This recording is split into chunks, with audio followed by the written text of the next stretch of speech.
La lista de la FM. Prisa y Atresmedia. Rumore, rumore.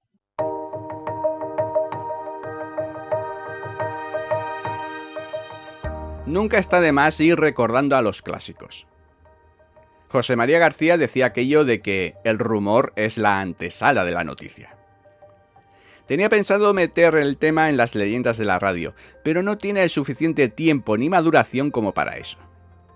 Pues aquí va el rumor, que impregna desde hace semanas los mentideros no tan públicos, ya sean digitales o estilo tradicional, como el boca a oído.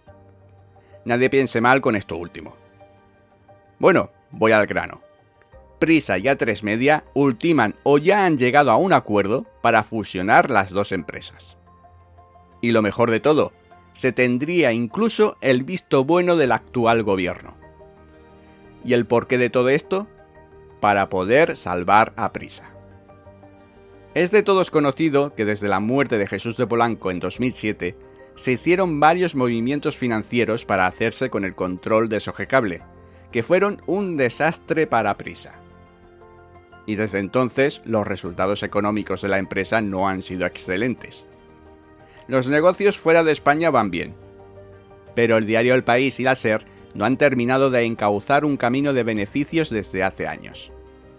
Para intentar salvar a Prisa se necesita o bien que alguien meta una buena cantidad de dinero o que se acabe fusionando con otra empresa que termine de diluir sus pérdidas con las ganancias de otra. En lo que concierne al primer punto, sí que es conocido que desde Prisa han estado coqueteando con Mediaset, para que ésta entre en el accionariado de la empresa española. Algunos veían un poco más allá, e incluso sacaban el tema de la fusión, para que así Prisa pudiera volver a controlar algún canal de televisión y ponerlo a disposición del gobierno de Pedro Sánchez. Eso decían las malas lenguas. Pero de todo esto, al final, nada. A Mediaset le interesa el negocio de la televisión y meterse en otros asuntos, pues mejor que no. Así que si Mediaset no entraba, a lo mejor lo hace la otra gran empresa mediática de España, Atresmedia. En este asunto no se habla de entrar en el accionariado de Prisa, sino de realizar una fusión de los dos negocios. Algunos ven el mejor momento para que se comience a hacer limpieza en Atresmedia, donde parece ser que sobra Vicente Vallés, que dirige y presenta el informativo más visto de la televisión. Más que nada por el arrastre del concurso Pasapalabra, del que me ahorro el comentario. En las altas esferas gubernamentales no tragan al periodista. Esto puede pasar siempre y cuando el control de la fusión acabe en manos de Prisa y a la vez de su protector, el gobierno de Pedro Sánchez. Pero según se comenta, el punto por el que no se habría llegado aún al acuerdo es precisamente por este, el control.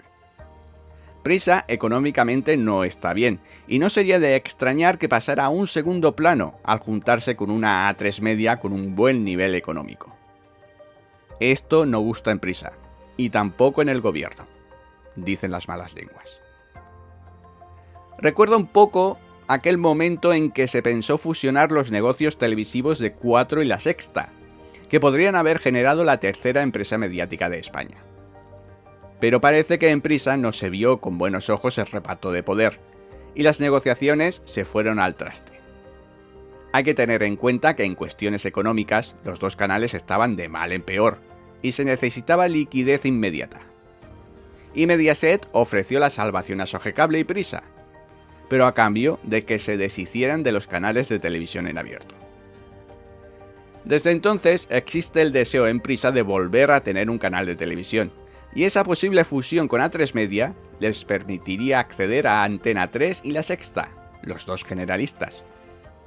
Siempre y cuando, desde el Grupo Planeta, socio de referencia en Atresmedia, den también el visto bueno. De momento toca esperar a ver qué pasa. 2 consejos: esperad sentados y que el tema no os quite el sueño. Al menos hasta que haya algo confirmado.